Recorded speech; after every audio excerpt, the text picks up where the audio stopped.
and peace.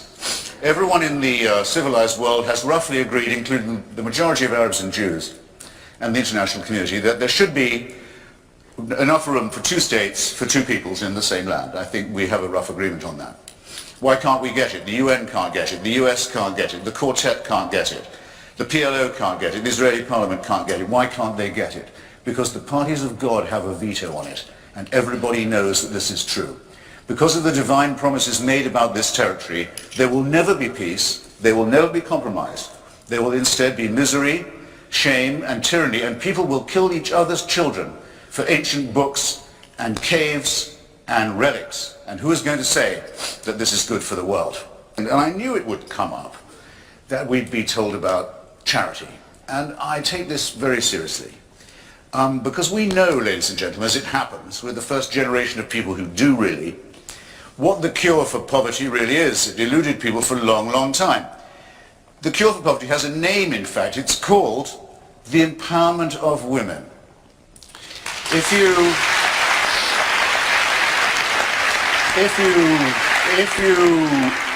you give women some control over the rate at which they reproduce, if you give them some say, take them off the animal cycle of reproduction to which nature and some doctrine, religious doctrine, condemns them, and then if you'll throw in a handful of seeds perhaps and some credit, the floor of everything in that village, not just poverty, but education, health and optimism will increase. It doesn't matter, try it in Bangladesh, try it in Bolivia, it works all the time. Name me one religion that stands for that, or ever has.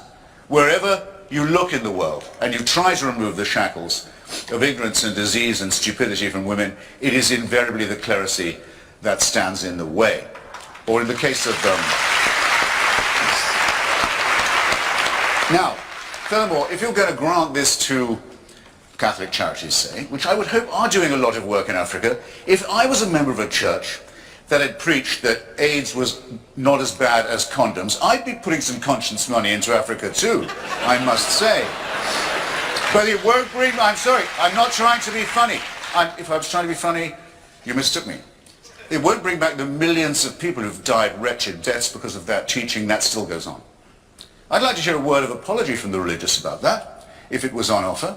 After all, otherwise I'd be accused of judging them by the worst of them. And this isn't done, as Tony says so wrongly, in the name of religion. It's a direct precept, practice, and enforceable discipline of religion. Is it? Not so, in this case. I think you'll find that it is. But if you're going to say, all right, the Mormons will tell you the same.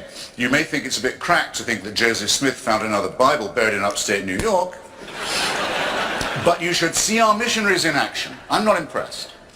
I'd rather have no Mormons than no missionaries, quite honestly, and no Joseph Smith.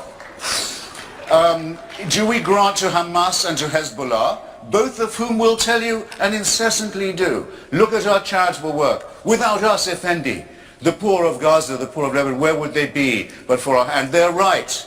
They do a great deal of charitable work. It's nothing compared to the harm that they do, but it's a great deal of work all the same.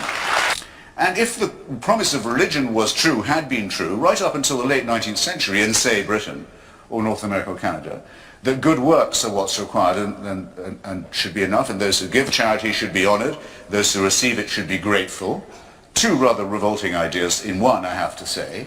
There would be no need for human and social and political action. We could rely on being innately good, which we know we can't rely upon, which I never suggested that we could, or should. So, now what would, now I'm intrigued now.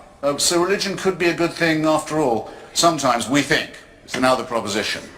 What would a religion have to do to get that far?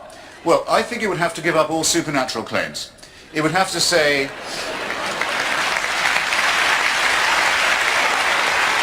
please, it would have to say, no, you are not to do this under the threat of reward, heaven, or the terror of punishment, hell. No, we can't offer you miracles. Find me the church that will say, forget all that. Faith healing, no. It would have to give that up. It would have to give up the idea of an eternal, unalterable authority figure who was judge, jury and executioner against whom there could be no appeal, and who wasn't finished with you even when you died.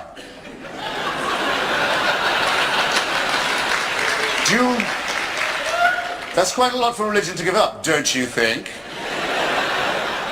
But who would not say it would be better off without it if it was what Tony Blair would like it to be?